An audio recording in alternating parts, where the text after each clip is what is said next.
Ration ഡോക്സിൻ്റെ അടുത്ത വീഡിയോയിലേക്ക് സ്വാഗതം. ഇപ്പോൾ നമ്മൾ പറഞ്ഞാൽ എമ്പുരാൻ റിലീസ് ചെയ്തു, വലിയൊരു വിജയത്തിലേക്ക് 200 കോടി ക്ലബ്ബിൽ ആ സിനിമ എത്തിയതായിട്ടുള്ള വാർത്തകൾ വരുന്നുണ്ട്. എനിക്കൊന്ന് ഇന്നലെ സാക്നിൽക്ക് തന്നെ റിപ്പോർട്ട് ചെയ്തിട്ടുണ്ട് 200 കോടി കളക്ട് ചെയ്തതായിട്ട്. അപ്പോൾ എനിക്ക് തോന്നുന്നു 150 കോടിയും കൂടെ കളക്ട് ചെയ്താൽ ഒരു 350 കോടിയൊക്കെ എത്തിക്കഴിയുമ്പോഴത്തേക്ക് തീർച്ചയായിട്ടും എമ്പുരാൻ ഒരു വലിയ വിജയത്തിൻ്റെ ഒരു സാധ്യതയാണ് നമുക്കതിനകത്ത് കാണാൻ സാധിക്കുന്നത്. ആ ഒരു വിജയത്തിലേക്ക് അത് എത്തട്ടെ എന്ന് നമുക്ക് ആഗ്രഹിക്കാം. അത് 150 കോടിയൊക്കെയാണ്, 180 കോടിയാണ് മുതൽ മുടക്കലെങ്കിൽ ഒരു 350 കോടിയൊക്കെ ആകുമ്പോഴത്തേക്ക് സിനിമ സാമാന്യം നല്ല രീതിയിലുള്ളൊരു വിജയത്തിലേക്ക് വരും.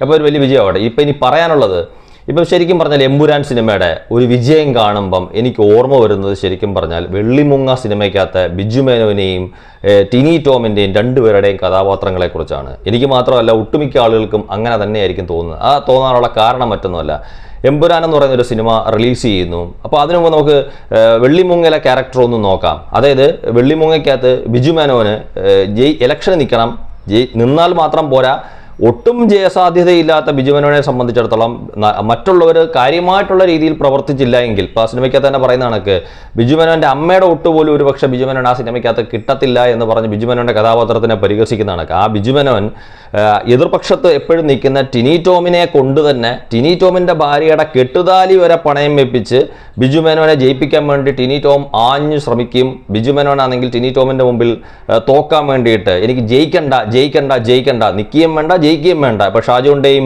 അല്ലെങ്കിൽ ടിനി ടോമിനോടും ഒക്കെ ബിജു മേനോൻ അങ്ങനെ പറയുകയും ഇവരൊരു വാശിപ്പുറത്ത്, അതായത് ഇയാളെ അങ്ങ് ജയിപ്പിച്ച് ഇവിടെ ആക്കിയിട്ട് ബാക്കിയുള്ള കേന്ദ്രത്തിലോട്ട് വിടാതിരിക്കാൻ വേണ്ടിയിട്ട് ആഞ്ഞു പരിശ്രമിക്കുന്നു. അങ്ങനെ ബിജു മേനോനെ അവരെല്ലാം കൂടെ ചേർന്ന് അങ്ങോട്ട് ജയിപ്പിക്കുന്നു. 10 പൈസയുടെ ചിലവില്ലാതെ ബിജു മേനോൻ ആ ഇലക്ഷന് ജയിക്കുന്നു, MLA ആവുന്നു. അവസാനം സ്പോർട്സ് വകുപ്പോ അല്ലെങ്കിൽ റവന്യൂ വകുപ്പ് മന്ത്രിയൊക്കെ ആയിട്ട് ബിജു മേനോൻ മാറുന്നതായിട്ടാണ് ആ സിനിമ നമുക്ക് മനസ്സിലാവുന്നത്. അത് തന്നെയാണ് ഇപ്പോൾ എമ്പുരാൻ എന്ന് പറയുന്ന സിനിമ. എമ്പുരാൻ എന്ന് പറയുന്ന ഒരു സിനിമ തിയേറ്ററിൽ റിലീസ് ചെയ്ത് ആദ്യത്തെ ദിവസം ഈ പറഞ്ഞ കണക്ക് നമ്മളെപ്പോലുള്ള കുറച്ച് ആൾക്കാർ മാത്രം, പിന്നെ ലാലേട്ടനെ അങ്ങേയറ്റം സ്നേഹിക്കുന്ന ആൾക്കാർ മാത്രം റിവ്യൂവും ഒപ്പീനിയനും അല്ലെങ്കിൽ സോഷ്യൽ മീഡിയ കമൻസിലും ഒക്കെ ശരിക്കും പറഞ്ഞാൽ വീഡിയോ ചെയ്തപ്പം മറ്റ് ചില ആൾക്കാരുടെ ഭാഗത്തു നിന്നുണ്ടായിട്ടുള്ള ചില രാഷ്ട്രീയക്കാർ ആരുടെയെങ്കിലും ഒക്കെ ഭാഗത്തു നിന്നുള്ള കടുത്ത രീതിയിലുള്ള ഒരു അറ്റാക്കും ഒക്കെ ആയിട്ട് സിനിമ കണ്ടിട്ടാണോ അഭിപ്രായം പറയുന്നത്, അങ്ങനെയാണ് ഇങ്ങനെയാണെന്നൊക്കെ പറഞ്ഞു. ശരിക്കും പറഞ്ഞാൽ അതൊക്കെ കഴിഞ്ഞപ്പം ഈ സിനിമയ്ക്ക് ഈ നെഗറ്റീവ് കമൻസ് കൂടി വന്നപ്പോഴത്തേക്ക് സിനിമയ്ക്ക് ദോഷകരമായിട്ട് ബാധിക്കുമെന്ന് കണ്ടപ്പം ആരുടെയോ തലയിൽ ഉദിച്ച ഒരു ബുദ്ധി, അതായത് ശരിക്കും ഇപ്പം മറ്റുള്ളവർ പറയുന്നത് ഇവിടുത്തെ CPM-കാരനും കോൺഗ്രസ്സുകാരനും പറയുന്ന കണക്ക് ഇപ്പോൾ സംഘപരിവാറിലുള്ള ലാലേട്ടനെ സ്നേഹിക്കുന്ന ചിലപ്പോൾ ആരുടെയെങ്കിലുമൊക്കെ സഹായം ഉണ്ടായിട്ടുണ്ടോ, ഇല്ല എമ്പുരാൻ്റെ അണിയറ പ്രവർത്തകരുടെ മാത്രം ബുദ്ധിയാണോ എന്ന് എനിക്കറിയില്ല, ഇനി പൃഥ്വിരാജിൻ്റെ മാത്രം ബുദ്ധിയാണെന്നൊന്നും എനിക്കറിയില്ല. അവരവിടുന്ന് പെട്ടെന്ന് ഇളക്കി വിടുന്നു മറ്റൊരു രീതിയിലേക്ക്. അതായത് BJP അല്ലെങ്കിൽ സംഘപരിവാർ ഈ സിനിമയെ നശിപ്പിക്കാൻ വേണ്ടി ശ്രമിക്കുന്നു, അല്ലെങ്കിൽ ഈ സിനിമ തകർക്കാൻ വേണ്ടി ശ്രമിക്കുന്നു. സംഘപരിവാറിന് എതിരായിട്ടാണ് ഈ സിനിമ, ഗോദ്ര കലാപവും മറ്റു എന്നൊക്കെ കാണിച്ചെന്നുള്ള രീതിയിലുള്ള സോഷ്യൽ മീഡിയയിൽ ആരൊക്കെയോ ഉച്ചയ്ക്ക് ശേഷം കുറേ വാർത്തകൾ പോസ്റ്റ് ചെയ്യുന്നു. അത് ഏറ്റുപിടിക്കാൻ കുറേ ആൾക്കാർ. അപ്പോൾ ഞാൻ നോക്കുന്ന സമയത്ത് അതുവരെ ഇതിനെ കുറ്റം പറഞ്ഞിട്ടുള്ള ആൾക്കാരെല്ലാം കൂടെ ചാടിത്തുള്ളി മുണ്ടി മുടക്കി കൊടുത്തിട്ട് അങ്ങോട്ട് ഇറങ്ങി സിനിമ വിജയിപ്പിക്കാൻ വേണ്ടി. അതായത് മുമ്പേ ഞാൻ പറഞ്ഞ കണക്ക് ബിജു മേനോനെ തോൽപ്പിക്കാൻ നടന്ന ടിനി ടോമിനെ കൊണ്ട് തന്നെ ബിജു മേനോനെ ഒറ്റ പൈസ പോലും മുതൽ മുടക്കില്ലാതെ ബിജു മേനോനെ ഇലക്ഷൻ നിർത്തി ജയിപ്പിച്ചെന്ന് പറയുന്ന കണക്ക് ഇവിടെ സംഘപരിവാറാണ് സിനിമയെ നശിപ്പിക്കാൻ ശ്രമിക്കുന്നത് കണ്ടപ്പോൾ ഇവിടുത്തെ CPM-കാരനും കോൺഗ്രസ്സുകാരനും മറ്റു ചില ആൾക്കാരും കൂടെ ചാടിത്തുള്ളി ഇറങ്ങി സിനിമയെ ഒരു വലിയ വിജയമാക്കി മാറ്റി.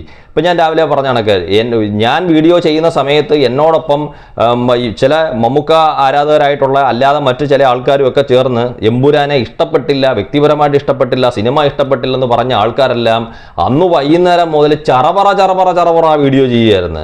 അതായത് സിനിമ വലിയ രീതിയിലുള്ള വിജയമാണ്, സംഘപരിവാറിന് കിട്ടിയ അടിയാണ് എന്നൊക്കെ പറഞ്ഞിട്ടുള്ള രീതിയിൽ. അതായത് ആരാണോ നെഗറ്റീവ് പറഞ്ഞ് അവരെ കൊണ്ട് തന്നെ എമ്പുരാൻ ഒരു വലിയ വിജയമാക്കി മാറ്റി.